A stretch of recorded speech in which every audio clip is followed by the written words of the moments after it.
নমস্কার, আমি জয়ন্ত গাঙ্গুলি, জেসি বায়োটেকের কর্ণধার।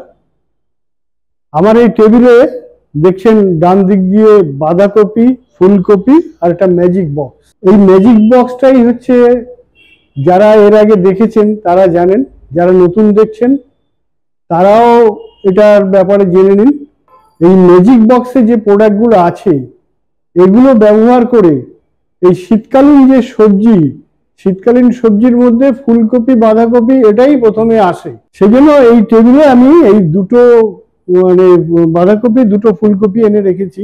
আমি আপনাদের বোঝাবো যে আমাদের এই ম্যাজিক বক্স ব্যবহার করে ফুলকপি বা বাঁধাকপির গুণগত মান সঙ্গে ওজন কমপ্লিট একটা চেঞ্জ কিরকম হয়েছে সেই ব্যাপারটাই আপনাদের দেখাবো।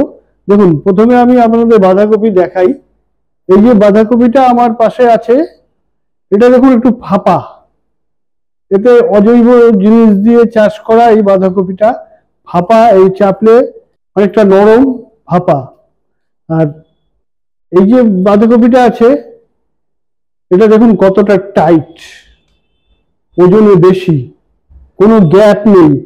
এর সুস্বাদুও যেমন হবে, ওজনেও বেশি হবে, আর এটা অনেকক্ষণ স্থায়ী হবে, মানে তাড়াতাড়ি শুকিয়ে যাবে না।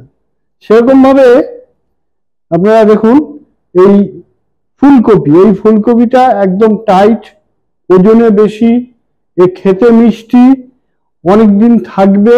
আর তার যে পাশাপাশি আপনার এই অজৈব সার দিয়ে যে তৈরি করা ফুলকপিটা, একই সাথে একই জায়গার পাশাপাশি জমি থেকে নিয়ে আসা এই ফুলকপিটা কেমন দেখুন ছড়িয়ে গেছে, বড় হয়নি, লম্বাটে গড়ন, এর স্বাদও খারাপ হবে, এর তাড়াতাড়ি শুকিয়েও যাবে।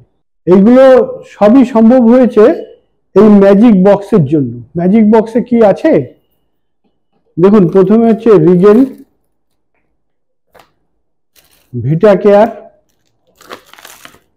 জেনোভিট, সাইটোলাইন, বোরোভিটা, এই পাঁচটা প্রোডাক্ট। এবার এইগুলো সব একসাথে মিশিয়ে 50 থেকে 60 লিটার জলে 1 বিঘে জায়গাতে ব্যবহার করতে হবে। এইগুলো ফসলের সবজির ক্ষেত্রে, যেমন ফুলকপি, বাঁধাকপি বলুন বা অন্য টমেটো বলুন, 25 থেকে 30 দিনের মাথায় প্রথম এটা ব্যবহার করবেন।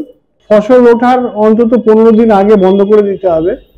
সপ্তাহে একবার করে এই প্যাকেজটা ব্যবহার করলে ফুলকপি, এই যে আমি আপনাদের দেখাচ্ছি, ঠিক এরকম ধরনের ফুলকপি হবে, আর ঠিক এরকম ধরনের বাঁধাকপি হবে। অন্যান্য সবজি ফসলও ঠিক এরকম ভাবে গুণগত মান, ওজন, প্রোডাকশন বলুন, সবকিছুই বৃদ্ধি পাবে। এই ম্যাজিক বক্স পেতে গেলে কি করবেন? আমাদের সাথে যোগাযোগ করার জন্য স্ক্রিনে দেওয়া যে নাম্বার আছে তাতে যোগাযোগ করুন।